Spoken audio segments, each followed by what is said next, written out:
Assalamu alaikum, class 9 and class 10. I am speaking to both of you. Yes, this is a grammar lecture which is addressed to both grade 9 and grade 10. Grammar lecture में हम क्या करेंगे, हम थोड़ी सी basics करेंगे active और passive voice की. आपने प्रैक्टिस तो अपनी बुक में गिवन एक्सरसाइजेस की करनी है डेफिनेटली, लेकिन कॉन्सेप्ट तो एक्टिव और पैसिव वॉइस का क्लियर होना चाहिए. तो हम आज उस कॉन्सेप्ट को फर्दर क्लैरिफाई करेंगे. लेकिन लेक्चर शुरू करने से पहले मैंने आपसे ये पूछना है, how are you, how is life? I hope that all of you are hale and hearty, happy and excited, है ना? और मैंने आपको दुआ देनी है कि रब्बुल आलमीन आपके दाएं हाथ में अमालनामा दे और आपको सेहत तंदुरुस्ती जिंदगी दे. ठीक है? So without further ado let's start the lecture. जी मेरे बहुत प्यारे बेटे एंड बिट्टो, कहाँ से? क्लास 9 से भी और क्लास 10 से भी. क्या करने जा रहे हैं हम करने जा रहे हैं एक्टिव एंड पैसिव वॉइस. किसी भी सेंटेंस में वर्ब को हम कहते हैं कि वो या एक्टिव वॉइस में है या पैसिव वॉइस में है. किस तरह? इस तरह के वर्ब आपके जैसा हो, एक्टिव हो, सेंटेंस के शुरू में बैठा हो, बता रहा हो कि मैं काम कर रहा हूं, तो वो एक्टिव वॉइस में है. लेकिन अगर वर्ब आपके सिबलिंग्स की तरह हो, बहन भाइयों की तरह, सुस्त, लेथार्जिक, कोई काम नहीं करता, सेंटेंस के एंड में जाके बैठा हुआ कह रहे हाय मैंने काम किया था, तो वो क्या है? वो पैसिव है. पैसिव का मतलब क्या होता है? पैसिव का मतलब होता है स्लो एंड लेथार्जिक. जब doer of the action slow हो, लेथार्जिक हो, सेंटेंस के एंड में हो, तो वो होता है पैसिव वॉइस में. ठीक है? डेफिनेशन पढ़ें, बुकिश डेफिनेशन, उसके बाद हम एग्जांपल्स करते हैं. बुकिश डेफिनेशन ये है that a verb is said to be in active voice when its form shows that the person or the thing denoted by the subject does something, or in other words is the doer of the action. यानी कि एक verb को active voice में कब कहा जाता है? जब वर्ब की फॉर्म ये शो करे कि जो डूअर ऑफ द एक्शन है, जो काम कर रहा है, वो मौजूद है पहले. ठीक है? A verb is in passive voice when it shows that something is done to the person or thing denoting by the subject. Passive voice कब होता है? Passive voice तब होता है जब वो ये denote करे कि जिस पर काम कर रहे थे वो किसने किया है. ठीक है? यानी कि something is done to the person or thing denoted by the subject. जिस पर काम किया जा रहा है सब्जेक्ट में, वो सेंटेंस के शुरू में हो. एग्जाम्पल देखते हैं. I kicked the ball. I subject है, मैं हूं, मैं बॉल किक कर रहा हूं. ठीक है? ये रहा मैं और ये रही बॉल, और उसको मैंने किया जोर से किक. ठीक है? जब मैं इसको किक कर रहा हूं तो मैं क्या हूं? मैं डूअर ऑफ द एक्शन हूं. ये बॉल क्या है? ये बेचारी वो ऑब्जेक्ट है जिसको मैं किक कर रहा हूं.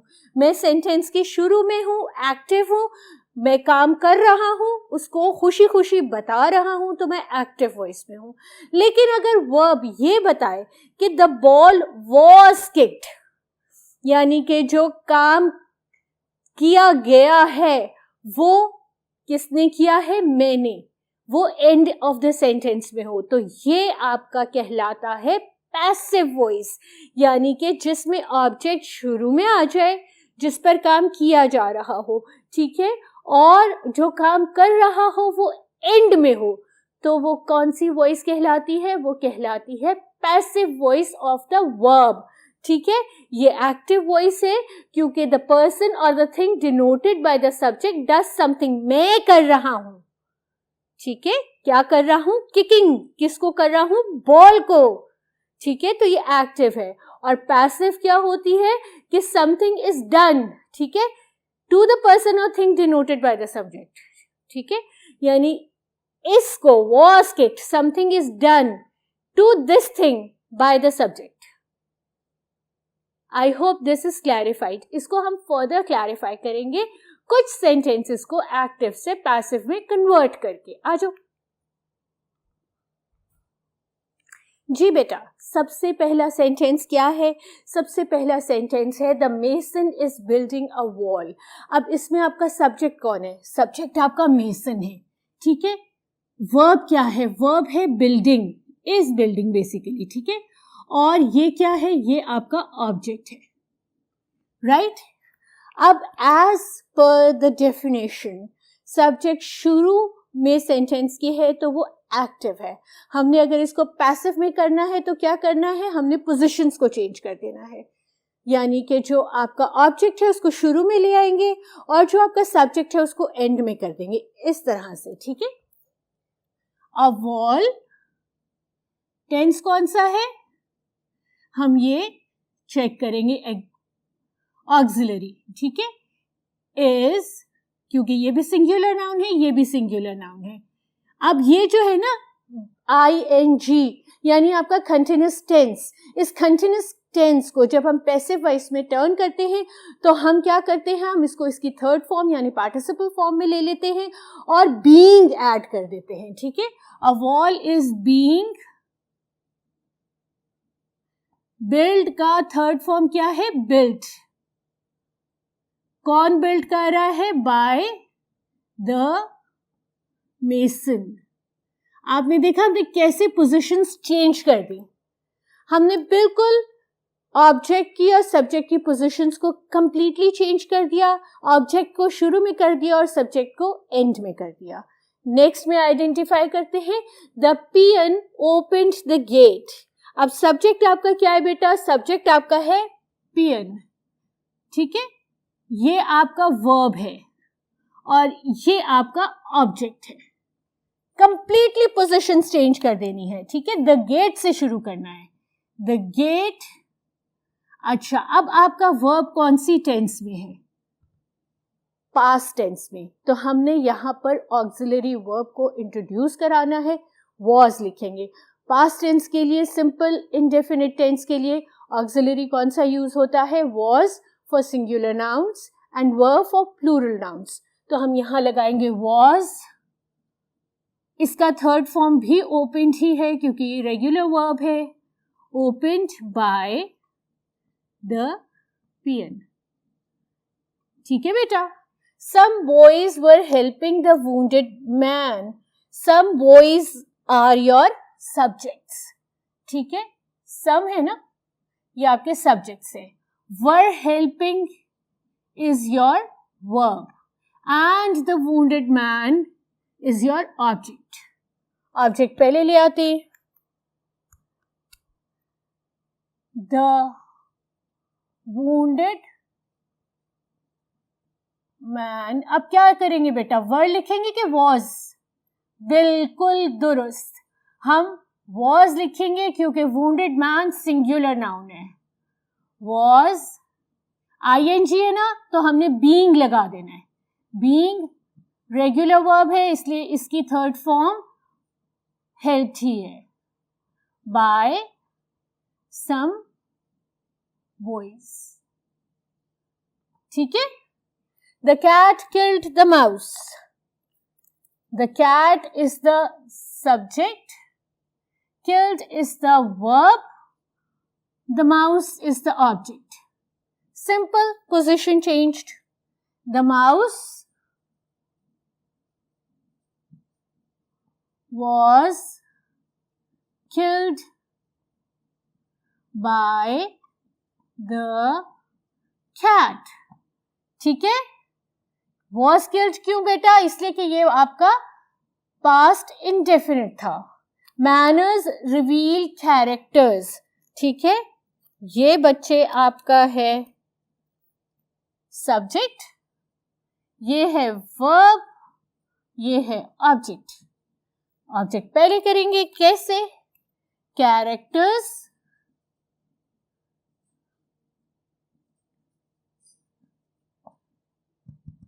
Present indefinite. ठीक है. Are plural. रिवील का third form revealed. by manners. ठीक है, everyone loves him. Subject is everyone. This is verb. This is object. ठीक है, he, ये क्या है, present indefinite, is regular verb. ठीक है, loved by everyone. I will conquer the country. Oof, I am alone is so powerful that I will be able to conquer the country. है, object क्या है, the country. ऐसे करेंगे, the country. अब ये कौन सा टेंस है बेटा, ये आपका फ्यूचर इंडेफिनिट है. ठीक है, will be लगाएंगे हम इधर पार्टिसिपली, हमेशा हर वर्ब का. ठीक है, the country will be conquered by me. Sentence के शुरू में आई है, सेंटेंस के एंड में मी होगा. ठीक है, सेंटेंस के शुरू में ही होगा, एंड में हिम होगा. शुरू में शी होगा, एंड में हर होगा. Keep this rule in your mind always. तो बेटा ये हमने पहले आइडेंटिफाई किए सब्जेक्ट्स, वर्ब्स और ऑब्जेक्ट्स, और फिर हमने उनकी पोजीशन चेंज करके उनके टेंस के अकॉर्डिंगली थोड़ा सा पैसिव वॉइस में टेंस को चेंज किया. टेंस का मतलब ये नहीं है कि हमने प्रेजेंट को पास्ट या पास्ट को परफेक्ट में चेंज कर दिया. और ऑक्सिलरी वर्ब्स ऐड किए. ठीक है, ऑक्सिलरी वर्ब्स ऐड करने के बाद हमने इनको इनके पैसिव में चेंज कर लिया. एक मेरे पास टेबल है जो आपको हेल्प करेगा ये बताने के लिए कि अगर आपके पास कोई वर्ब किसी भी टेंस में होगा तो आप उसको उसके पैसिव में कैसे टर्न करेंगे. जी बेटा, ये एक टेबल आपके पास है, यहाँ पर आपके टेंसेस है, यहाँ पर आपके वर्ब्स है एक्टिव वॉइस में, और यहाँ पर आपके वर्ब्स हैं पैसिव वॉइस में. आपने क्या करना है, आपने ये नोटिस करना है कि अगर वर्ब एक्टिव वॉइस में किस टेंस में होगा तो पैसिव वॉइस में टेंस चेंज नहीं करनी. ठीक है, वर्ब मैंने लिया है take. You can put any other verb instead of take. ठीक है, टेक एक जनरल सा कॉमन सा वर्ब है और इसका ये सिग्निफिकेंस है कि ये एक इरेगुलर वर्ब है. ठीक है, टेक टेक तो टेक नहीं होता, इसीलिए मैंने इसकी एग्जांपल ली है ताकि आपको कॉन्सेप्ट क्लियर हो जाए as far as regular and irregular verbs are concerned. ठीक है, अगर टेक आपकी प्रेजेंट टेंस में है, प्रेजेंट इंडेफिनिट में, ठीक है, तो वो आपके पास कैसे होगा, वो टेक होगा या टेक्स होगा, ही टेक्स या दे टेक. ठीक है, तो आपने इसके पैसिव वॉइस में कैसे लिखना है, आपने पैसिव वॉइस में इसको ऐसे लिखना है कि द पेंसिल इज टेकन और द पेंसिल्स आर टेकन. ठीक है, इस तरह से आपने इसको इसके पैसिव वॉइस में टर्न करना है.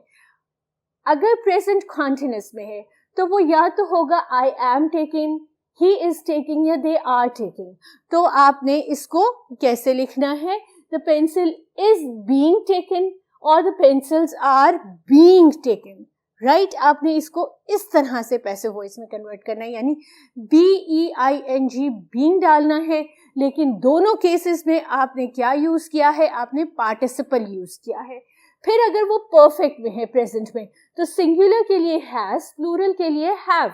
और जब भी परफेक्ट टेंस यूज होता है तो हम इसका पार्टिसिपल फॉर्म ही यूज करते हैं, हैज टेकन और हैव टेकन. और ये इसी तरह से यहाँ पर पैसिव में कन्वर्ट हो जाएगा. सिंपल आपने बिन लगा देना है, BEEN बिन. ठीक है, the pencil has been taken और the pencils have been taken. Right, यानी कि आपने अगर कंटिन्यूअस होगा तो BEING ऐड कर देना है. Auxiliary will denote what tense this is, whether present or past or future, and then for continuous being and for perfect been. ठीक है, ये दोनों डिफरेंस याद रखना. वर्ब आपका पैसिव में अभी तक पार्टिसिपल ही यूज हो रहा है, याद रखो. ठीक है, अगर पास्ट इंडेफिनिट होगा तो टेक का पास्ट जो है वो टुक है, तो was taken या were taken पैसिव में. अगर पास्ट कंटिन्यूस है तो was और were taking.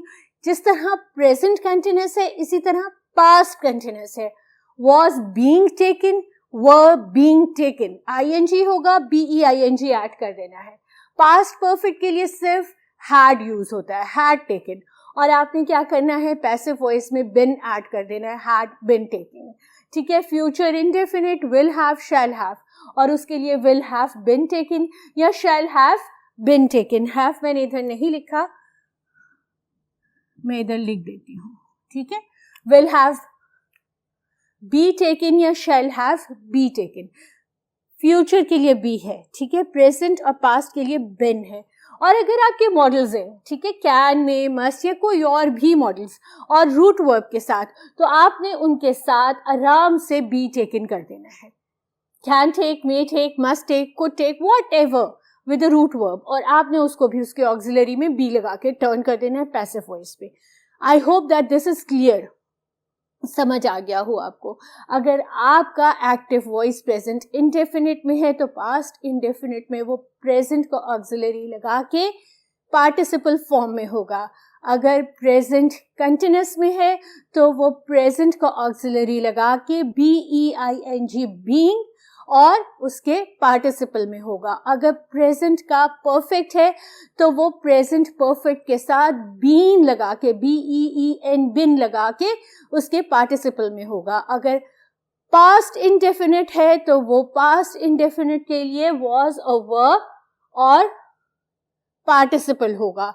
अगर वो पास्ट कंटिन्यूस है तो वो अगेन पास्ट का ऑक्सिलरी was और were लगा के BEING बीइंग लगा के उसके पार्टिसिपल में होगा. और अगर वो पास्ट परफेक्ट है तो उसमें प्रेजेंट परफेक्ट की तरह बिन लग जाएगा और वर्ब अपने पार्टिसिपल फॉर्म में होगा. इसी तरह फ्यूचर इंडेफिनिट में will और shall और उसके साथ will और shall be taken. अगर वो फ्यूचर परफेक्ट में है तो भी यही है, और अगर वो फ्यूचर कॉन्टिन्यूस में है, ठीक है, और मॉडल्स के साथ भी आपने बी लगाना है और पार्टिसिपल लगाना है. अब हम क्या करते हैं, हम थोड़ा सा मुश्किल काम करते हैं. क्या? हम पैसिव वॉइस में सेंटेंसेस को एक्टिव में टर्न करते हैं. जी बेटा, सबसे पहले आइडेंटिफाई करेंगे कि सब्जेक्ट कौन है, ऑब्जेक्ट कौन है और वर्ब क्या है. ये तारीफ कर रहा है ना, हिज फादर, तो ये बेटा सब्जेक्ट है. किसकी तारीफ हो रही है? ही की. ये ऑब्जेक्ट है. और क्या हो रहा है? तारीफ हो रही है. ये वर्ब है. ठीक है. तो हम इसको अब कैसे चेंज करेंगे? हम हिज फादर को पहले ले आएंगे. ठीक है. हिज फादर कौन सी टेंस है ये बेटा? पास्ट टेंस है, past indefinite. His father praised him. Sentence के शुरू में ही है, एंड में हिम है, याद रखो. promises should be kept. ठीक है. ये क्या है जो रखे जाए? वो है आपके ऑब्जेक्ट और ये आपका वर्ब है. अच्छा, अब अगर आपके पास कोई ऐसा कंफ्यूजिंग सेंटेंस हो जिसमें डूअर ऑफ द एक्शन मौजूद नहीं हो, तो you are allowed to add indefinite pronoun to it. ठीक है. आप इनडेफिनिट प्रोनाउन एक्टिव वॉइस में ऐड कर सकते हैं. ठीक है. कैसे? ऐसे. One, we don't know who one is. One should keep promises. ये एक ट्रिकी सेंटेंस था, इसलिए मैंने यहां पर ऐड किया है आपको फर्दर क्लैरिफाई करने के लिए. My pocket has been picked. अब इसमें क्या हो रहा है? ये जो है ना मेरी पॉकेट, ये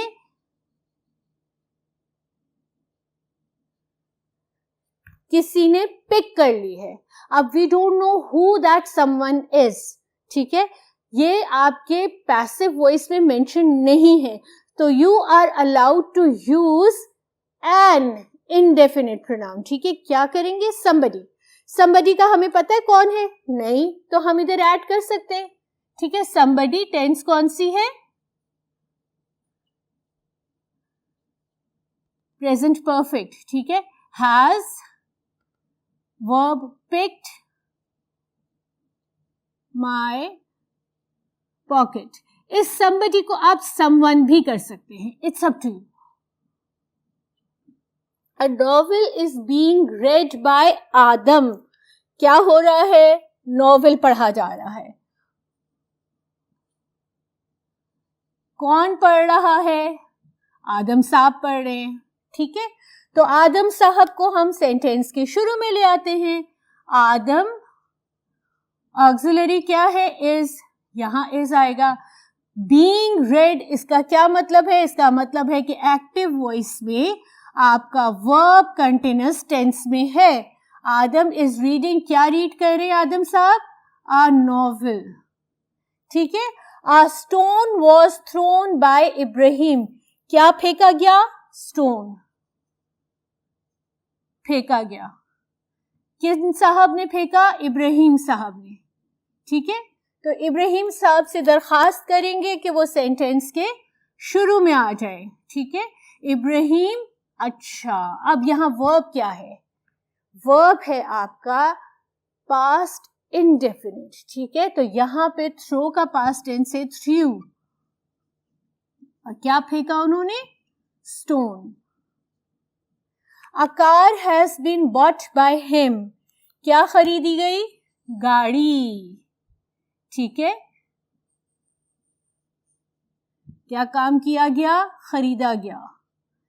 किसने खरीदा? हिम ने, ठीक है। सेंटेंस के एंड में हिम है, सेंटेंस के शुरू में ही, ठीक है। ही टेंस कौन सा है? Present perfect. He has bought a car, ठीक है। Yam is eaten by people in many countries। क्या खाया जा रहा है? yam। yam के साथ क्या किया जा रहा है? खाया जा रहा है, ठीक है। और कौन ये काम कर रहा है? people in many countries, ठीक है। ये आपका सब्जेक्ट। तो इसको हम शुरू में ले आते हैं, लोगों को कहते हैं पहले आ जाओ, ठीक है। people in many countries, tense कौन सी है? is, प्रेजेंट, ठीक है। eat, eats क्यों नहीं? क्योंकि ये बहुत सारे लोग हैं, ठीक है, प्लूरल नाउन है। yam, मुझे नहीं पता yam क्या, आपको पता है? A letter was written by Bilal. Bilal साहब इतने सुस्त हैं कि वो लेटर तो लिख रहे हैं लेकिन सेंटेंस के एंड में बैठे हुए हैं। तो ये आपके सब्जेक्ट हो गए। क्या कर रहे हैं? वो लिख रहे हैं, ठीक है। क्या लिख रहे हैं? लेटर। तो ये कैसे होगा फिर? ये ऐसे होगा, बिलाल was written, ठीक है। इसका मतलब past indefinite, wrote a letter। जी बेटा, आई होप कि आपको सब्जेक्ट, वर्ब और ऑब्जेक्ट सेंटेंस के अंदर आइडेंटिफाई करना आ गया होगा, क्योंकि जब आप सब्जेक्ट, वर्ब और ऑब्जेक्ट सेंटेंस में आइडेंटिफाई करेंगे तो with the snap of your fingers you will be able to turn them into their passive और active voice. Until we meet again, your teacher Faiza Nadeem is signing off. ठीक है, मुझे मेरी team को दुआओं में याद रखना। Alright, so until we meet again, Faiza Nadeem is saying Allah Hafiz.